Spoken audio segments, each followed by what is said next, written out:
Hello दोस्तों, नमस्कार। स्वागत है आपका हमारे इस चैनल में। जैसा कि आप सभी को पता है कि हमारे इस चैनल पर कंप्यूटर का फ्री ऑफ कॉस्ट कोर्स चल रहा है और हमने इससे पहले 5 से 6 वीडियो डाल दी हैं। अगर आपने वो नहीं देखी हैं तो एक बार ज़रूर देखें, क्योंकि हर वीडियो एक दूसरी वीडियो से लिंक होती है। क्योंकि जो कंटेंट है वो पुराने वाले से अगली वाली वीडियो में एक दूसरे से रिलेट करता है। इसलिए मैं बार बार बोलता हूँ कि अगर आपने पुरानी वीडियो नहीं देखी है तो एक बार ज़रूर देखें। हम इनपुट और आउटपुट पढ़ रहे थे। इनपुट डिवाइस कंप्लीट हो चुकी है पिछली वीडियो में और आउटपुट डिवाइस स्टार्ट कर दी थी। उसके 2-4 पॉइंट और रह गए थे, तो आज की वीडियो में वो कवर हो जाएंगे। इसके बाद हम नया टॉपिक स्टार्ट करेंगे। और मैं आपसे एक रिक्वेस्ट करता हूँ कि अगर आपने पुरानी वीडियो जितनी भी डाली है मैंने नहीं देखी है तो पहली से लेके 5वीं तक जरूर देखें, क्योंकि मैं आपके लिए वो ही कंटेंट लेकर आ रहा हूँ जो कि आपके एग्जाम में आ सकता है। और आने वाले टाइम में जैसे ही ये थ्योरी कंप्लीट होगी तो हम आपके लिए क्या लेकर आएंगे, एमसीक्यू की एक सीरीज लेके आएंगे। मैं सोच रहा हूँ कि मार्च के एंडिंग तक या अप्रैल के स्टार्टिंग तक इस थ्योरी वाले पोर्शन को फिनिश कर देता हूँ और फिर उसके बाद फिनिश करके हम एमसीक्यू इसी चैनल पर चलाएंगे। तो आपने आई होप उम्मीद करता हूँ कि पुरानी वीडियो जरूर देखी होंगी और आज की वीडियो भी पूरी देखना, कहीं से स्किप मत करना है। क्योंकि मैं एनालिसिस करता हूँ जब बाईटी स्टूडियो पे तो देखता हूँ कि 20 मिनट की वीडियो में 2 से 4 मिनट का एवरेज आता है, तो इसका मतलब पूरी वीडियो आप लोग नहीं देखते हो। इसलिए मैं गुजारिश करता हूँ कि पूरी वीडियो देखा करें। तो चलिए वीडियो को स्टार्ट करते हैं। तो हम आउटपुट डिवाइस पढ़ रहे थे, तो इसमें आज की वीडियो में हम पढ़ेंगे प्लॉटर। प्लॉटर भी एक आउटपुट डिवाइस है और प्लॉटर की बात कर लेते हैं कि प्लॉटर का आविष्कार किसने किया था और कब किया था। 1953 में रेमिंगटन रेंड ने प्लॉटर का आविष्कार किया था। और प्लॉटर का प्रयोग ग्राफिक्स को प्रिंट करने के लिए किया जाता है। ये प्लास्टर नहीं है, ये प्लॉटर है। Plotter is use to print graphics. Okay, किस लिए किया जाता है इसका प्रयोग? यूज क्या आता है? प्रिंट करने के लिए, ग्राफिक्स को प्रिंट करने के लिए प्लॉटर का यूज किया जाता है। ये एक प्रकार का प्रिंटर ही होता है। वे प्रिंटर की तरह ही ये भी सदैव हार्ड कॉपी आउटपुट प्रदान करता है। वर्तमान समय में प्लॉटर स्लाइडर रोलर का उपयोग करते हैं। वर्तमान समय में हम प्लॉटर स्लाइडर रोलर का उपयोग करते हैं। किसका? स्लाइडर रोलर का। ठीक है। और प्लॉटर का प्रयोग वेक्टर ग्राफिक्स को प्रिंट करने व बड़े आकार की प्रिंटिंग, जैसे बड़े बड़े बैनर आपने देखे होंगे कि कोई नेता आता है अपने मोहल्ले में या फिर कोई मंदिर का या कोई कार्यक्रम होता है, उसके अपन बड़े बड़े बैनर पोस्टर छपवा देते हैं। वो सब ये कौन करता है? प्लॉटर का ही काम होता है। पोस्टर, नक्शे व 3D प्रिंटिंग के लिए किया जाता है इसका उपयोग। और ये एक आउटपुट डिवाइस है, जैसा कि मैंने स्टार्टिंग में बताया था, जिसका प्रयोग बड़ी ड्राइंग या चित्र जैसे नक्शे, कंस्ट्रक्शन, बैनर, मैकेनिकल वस्तुओं की ब्लूप्रिंट, CAD या CAM आदि के लिए करते हैं। मोटा मोटा ये समझ लो कि जो बड़ी चीज होती है, बैनर वगैरह, उसके लिए हम प्लॉटर का उपयोग करते हैं।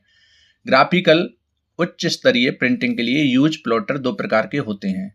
इससे पहले हमने पढ़ा था CAD और CAM। इनकी फुल फॉर्म भी याद रख लेना। Computer aided design. CAD का मतलब क्या होता है? Computer aided design. और CAM का मतलब होता है कंप्यूटर एडेड मैन्युफैक्चरिंग। ठीक है, ये आपसे फुल फॉर्म एग्जाम में पूछ सकते हैं। कंप्यूटर एडेड डिजाइन और कंप्यूटर एडेड मैन्युफैक्चरिंग। ये बस इसमें D की जगह डिजाइन आ जाएगा, इसमें M की जगह मैन्युफैक्चरिंग आ जाएगा। और अब बात कर लेते हैं कि ग्राफिकल उच्च स्तरीय प्रिंटिंग के लिए यूज प्लॉटर 2 प्रकार के होते हैं। कौन कौन से? फ्लैट बेड प्लॉटर और ड्रम प्लॉटर। अब बात कर लेते हैं पेरिफेरल डिवाइस। ये आउटपुट डिवाइस यहाँ पर कंप्लीट हो जाती हैं। इतनी थी, इससे पहले वाली वीडियो में पढ़ ली थी। आज की वीडियो में ये प्लॉटर बचा था तो ये भी कंप्लीट कर लिया। जैसा कि मैंने स्टार्टिंग वाली वीडियो में बताया था कि ये 3 तरीके के डिवाइस होते हैं। हम पढ़ते 2 ही हैं कि इनपुट और आउटपुट, लेकिन तीसरी होती है कौन सी? Peripheral device. तो इसको भी हम आज की वीडियो में पढ़ लेते हैं कि पेरिफेरल डिवाइस होती क्या है। पेरिफेरल डिवाइस एक कंप्यूटर डिवाइस होती है, जैसे कीबोर्ड या स्कैनर। ये डिवाइस कंप्यूटर का हिस्सा नहीं होती हैं। ये कंप्यूटर की सहायक डिवाइस होती हैं। अब यहाँ पर मैं आप सभी को बता दूं ये क्या चीज़ है कि जो पेरिफेरल डिवाइस होती है ये कंप्यूटर डिवाइस होती है। जैसे कीबोर्ड हो गया, स्कैनर, ये डिवाइस कंप्यूटर का हिस्सा नहीं होती हैं। ये कंप्यूटर की सहायक डिवाइस होती हैं, यानी कहीं ना कहीं से किसी ना किसी जरिए से ये कंप्यूटर से जुड़ी रहती हैं। अब पर्दीय उपकरण गैर आवश्यक हार्डवेयर घटक है जो आमतौर पर सिस्टम से बाहरी रूप से जुड़े होते हैं। पर्दीय उपकरण का मतलब क्या है? Peripheral device. इंग्लिश में भी देख सकते हो आप कि peripheral device are non essential hardware components that usually connect to the system externally, मतलब बाहरी रूप से ये जुड़े रहते हैं। अब बात कर लेते हैं कि पेरिफेरल डिवाइस कंप्यूटर के लिए आई या ओ कार्य प्रदान करता है और इनमें कंप्यूटिंग करने की क्षमता नहीं होती है। ओके, और कंप्यूटिंग की क्षमता ना होने के बावजूद भी ये कंप्यूटर के सहायक उपकरण के रूप में कार्य करता है। पेरिफेरल डिवाइस कई I/O इंटरफेस के माध्यम से कंप्यूटर से जुड़ते हैं, जैसे कम्युनिकेशन, यूनिवर्सल सीरियल बस और सीरियल पोर्ट।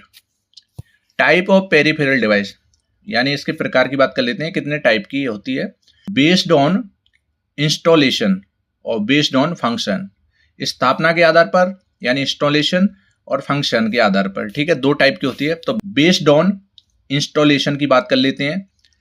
तो इंटरनल पेरिफेरल डिवाइस इसके अंदर एक पार्ट होता है। तो इसका मतलब क्या है कि वे पेरिफेरल डिवाइस जो आंतरिक रूप से, यानी यहाँ पर नाम से ही क्लियर है कि इंटरनल पेरिफेरल डिवाइस, तो वे पेरिफेरल डिवाइस जो आंतरिक रूप से कंप्यूटर सिस्टम में स्थापित या जुड़े होते हैं, आंतरिक पेरिफेरल डिवाइस कहलाते हैं।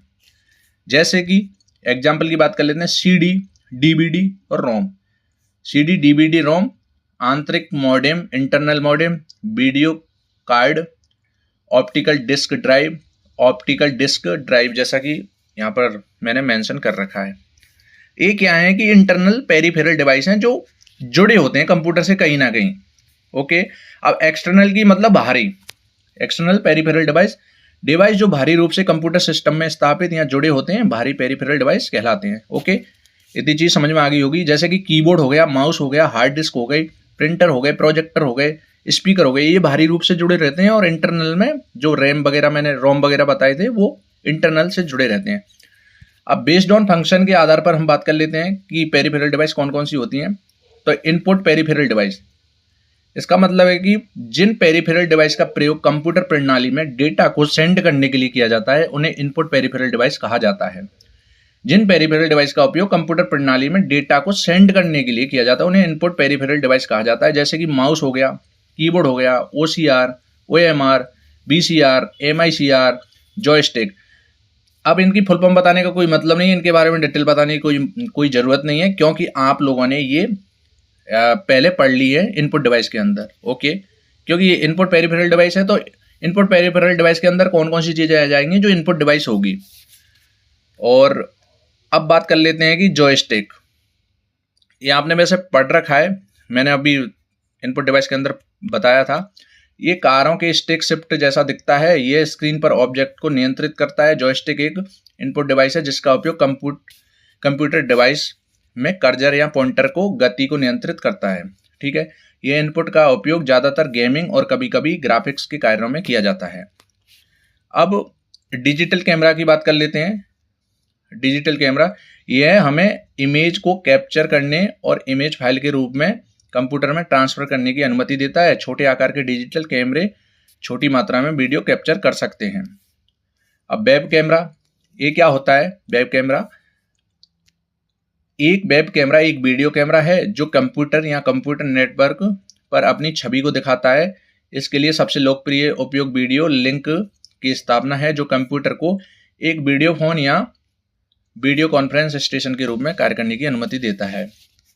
और अब बात कर लेते हैं किसकी? माइक्रोफोन की।